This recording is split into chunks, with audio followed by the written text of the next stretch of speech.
새누리당이 당명을 자유한국당으로 바꿨어요. 네. 네.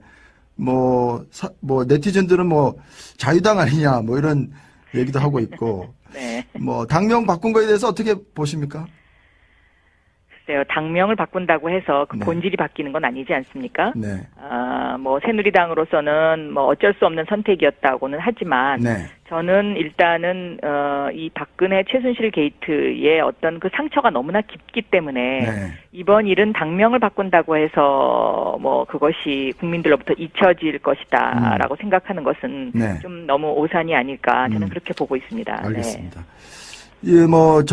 탄핵 국면 얘기 안 할 수 없는데, 벌써부터 이제, 헌재 결정이 이제 3월로, 2월은 이제 물 건너갖고 3월로 늦춰지면서 탄핵 기각설 얘기가 흘러나오고 있어요. 어떻게 좀, 보고 계시는지 좀 궁금한데요, 의원님께서. 저는 물론 방심해서는 안 되겠지만은요. 네. 그런 이야기가 나오는 것은 대통령 변호인단의 꼼수 또는 일부 보수층의 바람이 맞물린 그 어떤 소문이지 않을까. 저는 그렇게 보고 있고요. 네. 이번 그 탄핵 심판에서 저희가 간과해서는 안 되는 가장 중요한 것은 네. 이 탄핵 심판은 그 개인 간의 소송이 아니고요. 그러니까 다시 말하면은 자연인 박근혜라는 사람의 권리구제를 위한 소송이 아니고 네. 대통령이라는 공공기관과 소추인인 국회라는 공공기관이 벌이는 공적 소송이거든요. 네. 이게 사적 소송이 아니고요. 그렇죠. 그렇기 때문에 무엇이 공익을 위한 것이냐, 무엇이 대한민국을 위한 것이냐라는 관점을 절대로 간과해서는 안 된다라고 저는 생각하고 있습니다. 알겠습니다. 네. 특검의 대통령 대면 조사가 당초 오늘이었는데 이제 날짜가 유출되는 바람에 청와대 쪽에서 이제 거부했고요. 네. 대통령 대면 조사 제대로 되겠습니까? 어떻습니까? 이 부분도요. 네. 그 대통령이 자연인 박근혜의 사적 사익을 위해서 지금 존재하는 것처럼 보이거든요. 네. 왜냐하면 그 청와대 측의 반론을 들어보면 특검이 예의를 지키지 않았다. 그런데 그러면 대통령은 과연 국민에게 예의를 지켰습니까? 그리고 대통령이 스스로 자신의 입으로 검찰 수사에 성실히 임하겠다고 이야기를 하지 않았습니까? 그랬었죠.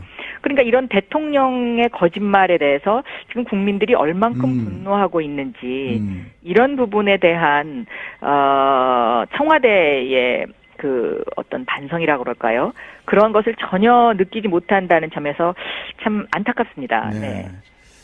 대통령은 사실 그런 측면이 지금 말씀하신 대로 그런 측면이 좀 있는데 법 위에 군림하고 있는 거죠 지금. 네. 그렇습니다. 삼성 이번 어떤 특검의 어떤 최대 수사 대상이기도 한데 이재용 삼성 부회장이 2조 원대 사재 출연을 검토하고 있다 이런 얘기가 나왔었고 삼성 측은 그런 사재 얘기는 그 사재 출연이기 때문에 잘 모르겠다 이런 입장인 것 같은데 이재용 부회장이 사재 출연에 대해서는 어떻게 보고 계십니까? 이번 사안이 사재를 출연해서 해결될 일은 아니지 않습니까? 네. 그러니까 지금 어제 최근 보도를 보면 그 삼성물산과 제일모직 합병 이후에 그 순환 출자고리 문제를 해소하기 위해서 공정위에서 주식 매각을 결정을 했는데 네. 그 문제도 청와대가 개입을 해서 절반만 매각해라라고 했다라는 이제 어제 특검이 이제 그 압수수색 들어간 부분에 대해서 보도가 있었는데요. 네. 이렇게 공정이라든가 금융위에까지 이런 어떤 원칙이 지켜지지 않고 법 위에서 청와대와 삼성이 뭔가 거래를 했다면 네. 이것은 삼성 이재용 부회장으로의 그 승계를 위해서 세금을 내지 않고 그냥 그 삼성이라는 재벌이 수십조 원을 그냥 거저 먹으려고 하는 거하고 마찬가지이기 때문에 네. 이런 부분이 지속적으로 계속된다면 대한민국 경제가 건강해질 수가 없고 발전할 수가 없죠. 네. 일반 서민들은 아버지로부터 재산을 물려받으면 50%의 세금을 내는데 그렇습니다. 재벌 2세, 3세들이 이런 식으로 1%의 세금도 내지 않는다 하면은 과연 우리나라 경제가 버틸 수 있겠습니까? 네. 그리고 공정하다는 측면에서 대한민국이 앞으로 나갈 수가 없지 않습니까? 네. 그래서 저는 알겠습니다. 이번 사안은 굉장히 엄격하게 다뤄져야 된다라고 보고 있습니다. 네. 마지막으로 요 질문 하나만 드리겠습니다. 특검팀의 활동 시한이 이제 이달 말까지인데요. 네. 연장 가능성 있겠습니까? 어떻습니까? 저는 이것은 연장을 해야 된다고 생각합니다. 네. 왜냐하면 특검이 지금 우병우 수사도 제대로 아직 못했고요. 이런 그 재벌과 관련된 부패 수사도 제대로 하지 못한 상황이기 때문에 네. 이것은 연장을 해야 하는데요. 네. 이 연장의 그 결정권을 황교안 권한대행이 쥐고 있어서 그렇습니다. 과연 이 황교안 권한대행이 그동안의 행태를 보면 박근혜 대통령과 거의 한 몸이었기 때문에 네. 비협조적으로 나오지 않을까 저는 그렇게 보고 있습니다. 네. 네. 그렇기 때문에 사실 연장이 어려운 것 아니냐 이런 얘기들이 있어요. 네, 그래서 그렇게 거부를 하게 되면 국회에서 지금 이미 제출된 특검법 개정으로 가야 하지 않을까 네. 저는 그렇게 생각합니다. 알겠습니다. 네. 김기춘 전 실장이 이제 구속 기소됐는데 어떻게 지켜보셨습니까?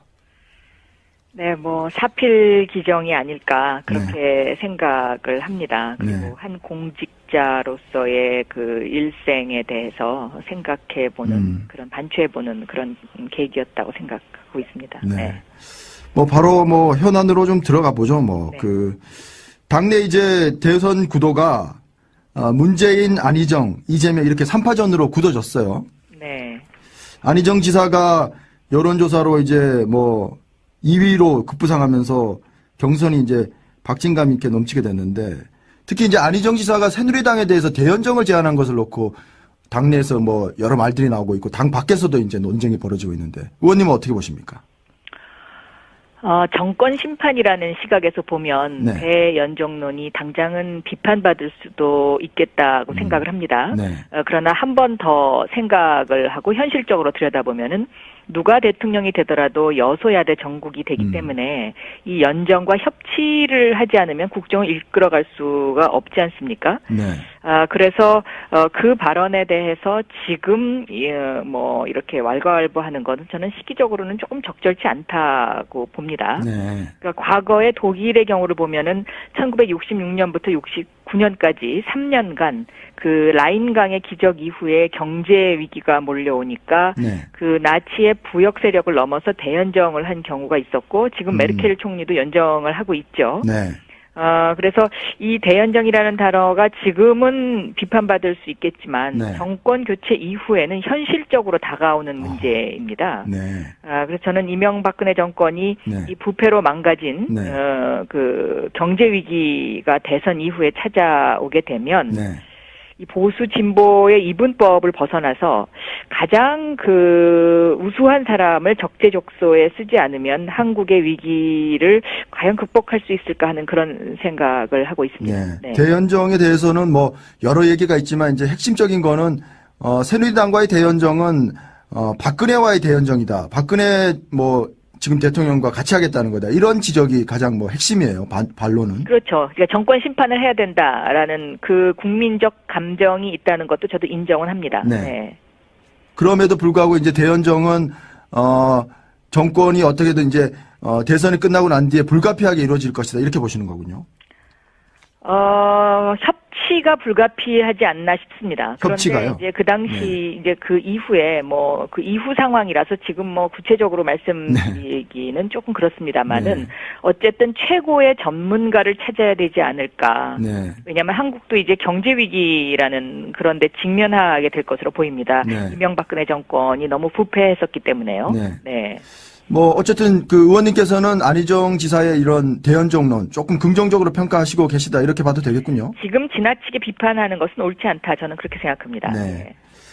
뭐 당내에서는 여러 이제 대선 토론 또는 뭐 대선 이슈 이런 것들 놓고 이제 조금씩 이제 불이 붙고 있는데 사법시험 부활을 놓고도 이제 주자들 간에 의견이 엇갈려요. 문재인 전 대표는 뭐 로스쿨이 이미 시행됐고 있기 때문에 사법시험 부활이 어렵다는 입장이고 이재명 성남시장은 계층 이동에 새로운 기회를 부여한다는 점에서 사법시험 존치해야 된다 이런 주장인데 이 부분에 대해서는 어떻게 생각하십니까? 저는 이 부분에 대해서는 제가 법사위 간사 법사위원장 시절에 이미 의견을 여러 차례 피력을 했었는데요. 네.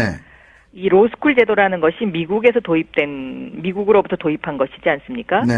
그런데 미국에도 베이비바라고 해서요. 이 변호사 예비시험 제도가 있습니다. 그러니까 네. 반드시 로스쿨을 나오지 않더라도 변호사가 될 수 있는 거죠. 네. 물론 낙타가 바늘구멍 들어가는 만큼 힘듭니다. 네. 왜냐하면 그 포션이 굉장히 작기 때문에요. 네. 그런데 우리나라도 어떠한 제도를 실행함에 있어서 이렇게 흑백 논리로 할 것이 아니라 네. 변호사 예비시험 제도를 둬서 로스쿨에 가지 않고도 변호사가 될 수 있는 그 구멍, 그 길은 열어놔야 된다고 저는 보고 있습니다. 네.